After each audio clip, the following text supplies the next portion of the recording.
Olá, bem-vindo a mais um vídeo do canal Terapia da Criança. Eu sou Roberta Lima, profissional responsável pelo canal e pelas outras redes sociais em que a Terapia da Criança marca presença. Os endereços estão aqui abaixo na descrição do vídeo. E hoje vamos falar um pouquinho sobre o comportamento dos pequenos. E quando eu falo pequenos, são os pequenos mesmo, abaixo de 5 anos.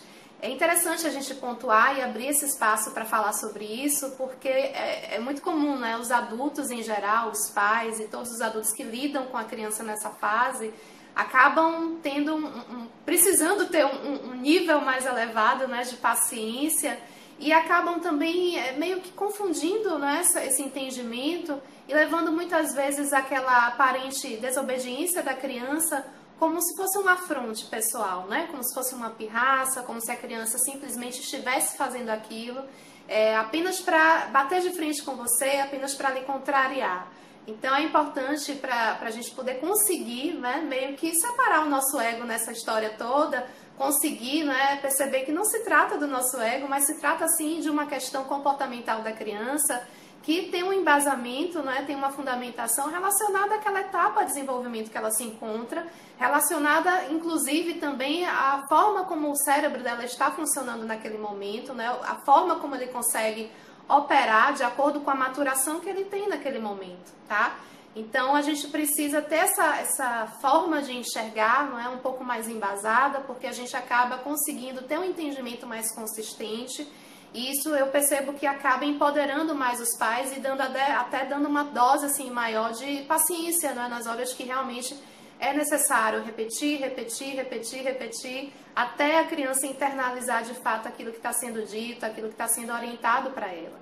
Porque a criança, gente, muito pequenininha, ela ainda tem um cérebro muito imaturo, que está num desenvolvimento extremamente acelerado, mas ainda assim muito imaturo. Então, por exemplo, a capacidade da criança para memorizar e internalizar, de repente, uma regra, né, aquilo que você está orientando para que ela precisa fazer ou para o que ela não pode fazer, é algo que ela precisa realmente estar recebendo um estímulo, né, uma orientação sistemática, repetitiva, e chega a ser até cansativo para a gente, mas aquilo não é em vão, né? Aquilo não é uma coisa que a criança está fazendo para lhe pirraçar. Ela realmente, quando você fala com ela 2, 3, 10 vezes, para que ela não faça uma determinada coisa, né? Você dá uma orientação para a criança e ainda assim ela faz exatamente aquilo que você pediu para ela não fazer. Na verdade, a gente tem que ponderar, ter calma e lembrar desse aspecto cerebral da criança, né? Lembrar que, de repente, não é um ato puramente de desobediência, de birra, de malcriação,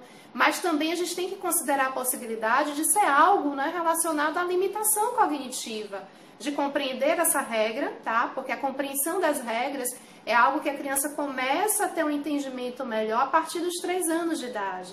Então perceba, né, o quanto realmente é difícil para uma criança de 1 aninho, de 2 anos, e as que vão também, né, um pouquinho mais para frente nessa faixa etária, para ter essa concepção, para ter esse entendimento de regras, para poder abstrair as coisas, né, essas orientações todas que elas recebem, esses nãos todos, né, que elas recebem ao longo da sua educação inteira, né, ao longo do dia, ao longo de uma semana, ao longo de um mês, ao longo de um ano.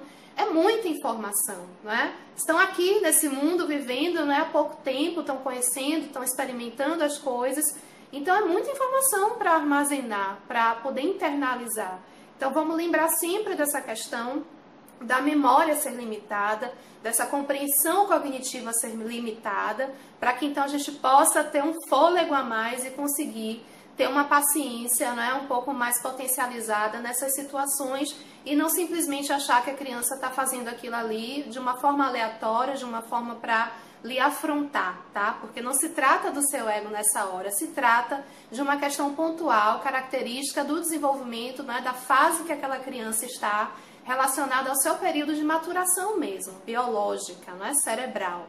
Então a gente pode lançar mão de algumas estratégias para conseguir manejar isso de uma forma mais assertiva, de uma forma menos conflituosa. Claro que essas estratégiazinhas, essas manobras, né, esses manejos que a gente acaba orientando, eles não são garantia, né, 100% de sucesso o tempo inteiro, mas se vocês conseguem colocar isso em prática aos pouquinhos, vocês podem perceber que a coisa vai suavizando mais, não é?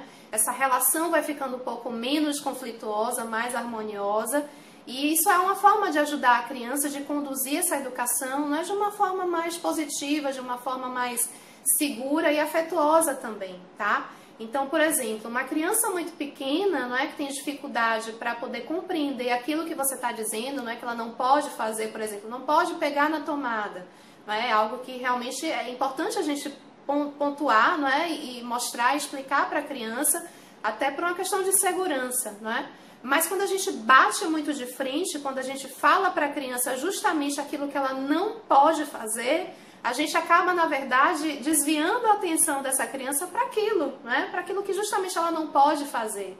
Então, de repente, a gente pode facilitar e promover uma forma que a criança olhe e observe, esteja atenta, esteja focada muito mais naquilo que ela pode fazer, né? Naquilo que é permitido ela fazer.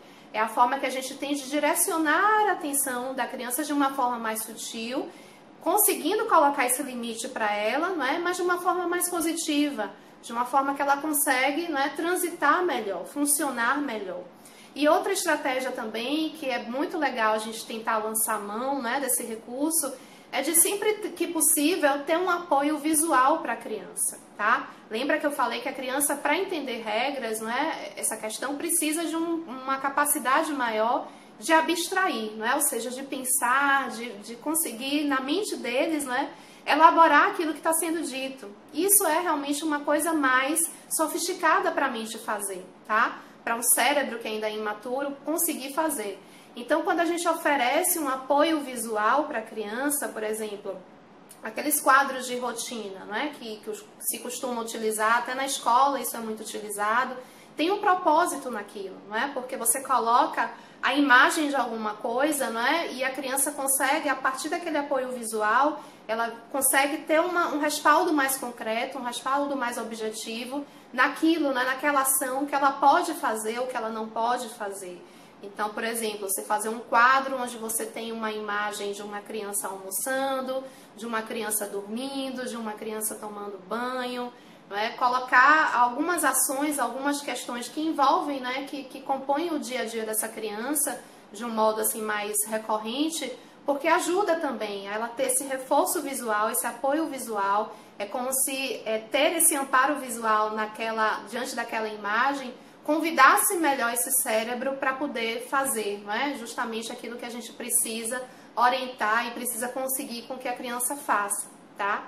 Então a gente pode, não é, manejar de formas, utilizando também de forma criativa, não é, tentar utilizar a nossa criatividade nessas situações, envolver a criança de uma forma lúdica, não é? Então eu acho que a mensagem final nesse assunto todo, nessa questão toda, é a gente conseguir perceber que a criança, né, embora ela já esteja com uma certa autonomia, embora ela já seja uma pessoinha, né, que fala, que anda, que corre, que lhe responde muitas vezes, que lhe diz vários nãos, né, a gente às vezes acaba achando que por estar já naquela fase, né, por estar já nesse nível de interação, a gente acaba tratando muitas vezes a criança como um mini adulto, né, esquecendo, ignorando, até no sentido mesmo de não saber, não é, que aquele cérebro é extremamente imaturo e por isso precisa, né, de todo um processo gradual de mediação, de supervisão, de repetição, né, de constância naquilo que a gente está falando, naquilo que a gente está orientando, para que então a gente possa passar por essa fase, que é uma fase sim conturbada, é uma fase sim, não é, um pouco mais complicada, que geram mais conflitos, mas há formas e formas de se fazer, né, de se passar, de se transitar por esse processo de desenvolvimento da criança, tentando conduzir de uma forma um pouco mais positiva, um pouco mais assertiva, tá? O vídeo de hoje foi esse, espero que sirva para vocês refletirem, não é, sobre esse assunto, para que vocês possam então ter insights de repente para poder conseguir manejar a criança nessas horas, não é, de uma forma um pouco mais diferente do que até então vocês têm tentado fazer e não têm conseguido tanto sucesso assim, tá?